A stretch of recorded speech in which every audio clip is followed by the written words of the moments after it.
watching GW News Recap. I'm Azan Jamir bringing to you the top stories of the week. Let's have a look at the stories that made it to the headlines. All 7 NCP MLAs in Nagaland joined the ruling NTPP on May 31st, giving the CM Nipirio-led party an absolute majority in the 60-member assembly. One person was killed on the Kohima-Dimapur National Highway 29 in Chumukitima district early May 30 after a rock tumbled down the hilly slope and fell on a timber truck. At least 25 people have been killed across the northeast following days of relentless monsoon rains that triggered widespread landslides and flash floods. Now the news in details.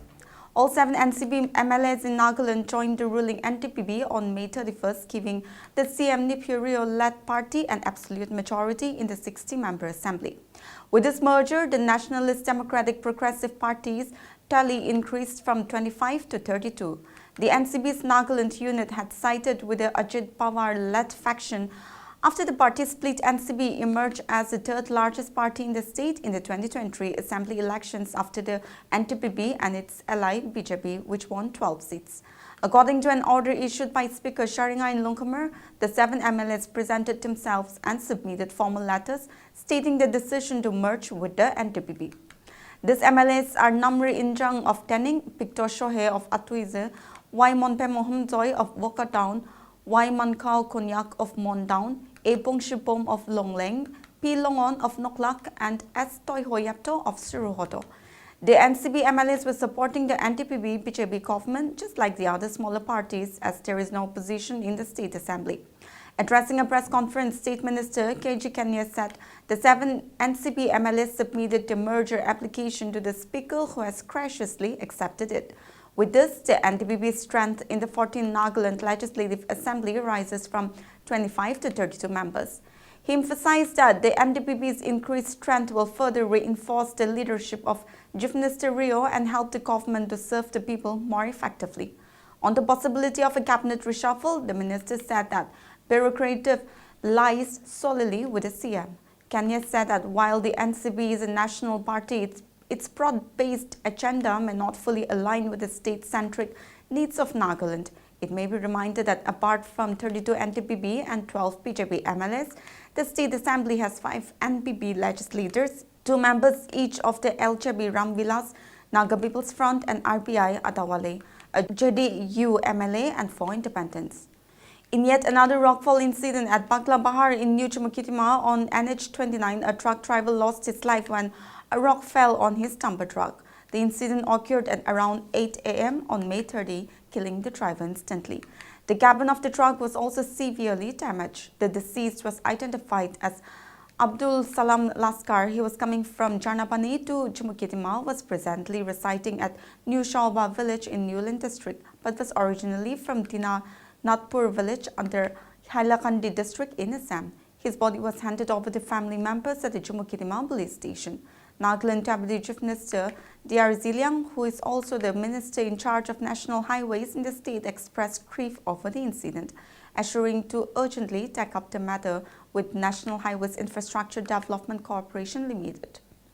Hundreds of people from 5 Naga tribes, Sumi, Ao, Lota, Ankami and Rangma, under the banner of the 5 Tribes Committee on Review of Reservation Policy, took out rallies in 5 district headquarters, including Chumukitima, Newland and Dimapur of Nagaland on May 29 against the state government's alleged inaction on their demands to review the Nagaland job reservation policy.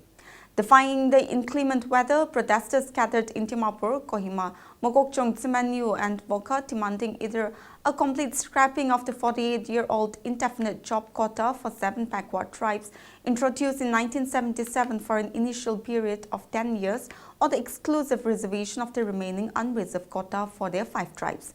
They announced their plan for the second phase of the stir, which will be a peaceful sit-in Tarna outside the Nagaland Civil Secretariat starting June 2nd.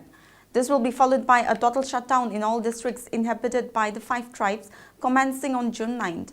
The protesters proceeded to the DC office to submit an ultimatum reminder to the state government.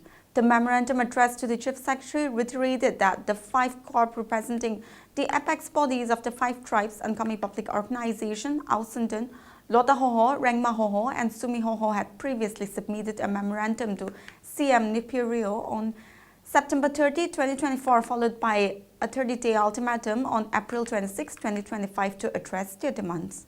The memorandum expressed disappointment that the state government's response conveyed through a letter from the Home Commissioner dated May 25, 2025 had failed to address the core concerns and issues raised in the initial memorandum. The 5 corps stated that they were resorting to democratic agitation through public protest rallies in all districts inhabited by the 5 tribes and submitting an ultimatum reminder regarding the legitimate demands. The committee further declared their intention to intensify the agitation in various forms until the grievances are adequately addressed. At least 25 people have been killed across the northeast following days of relentless monsoon rains that triggered widespread landslides and flash floods. In Assam's capital Guwahati, a mudslide buried several homes, killing 5 people, including 3 members of a single family.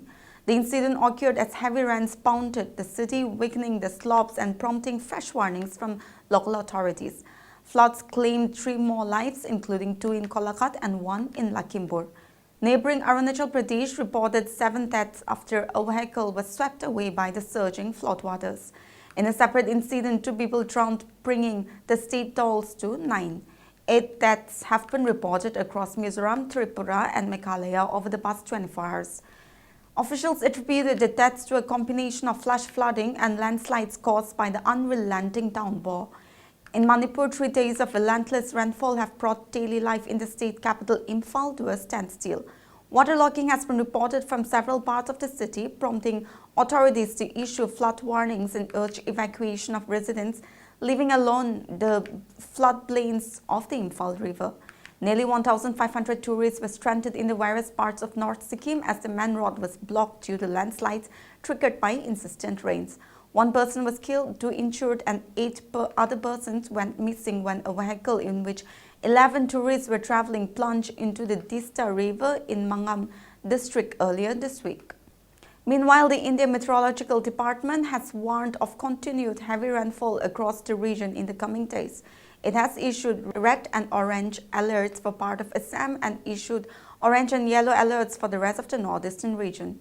In Assam, a total of 17 districts were hit by floods and landslides and over 78,000 people were affected, with over 1,200 taking shelter in 5 different relief camps. Relief and rescue operations are also underway in Arunachal Pradesh, with the Administration and Disaster Management Department conducting damage assessments and providing immediate support to the affected families. The total number of COVID-19 active cases in India has breached the mark 3,000, along with 4 deaths reported in Delhi, Karnataka, Kerala and Uttar Pradesh, according to the latest data from the Ministry of Health and Family Welfare. According to the data, India has a total of 3,395 active cases. Kerala has accounted for the highest number of cases with 1,336 infections, while 467 cases have been reported in Maharashtra. The national capital has also reported 375 fresh infections, while Gujarat has 265 active cases. West Bengal has recorded 205 cases, Tamil Nadu 185 and Uttar Pradesh has recorded 117 active cases so far. A total of 1,435 patients have been discharged so far. In a statement, officials stressed that most cases are mild and reiterated that there is no need for public panic. The department assured citizens that adequate testing and treatment infrastructure is in place across the state. Well, viewers, that's it for this week's news recap. For more news like this, you stay connected to Global Window. Good night.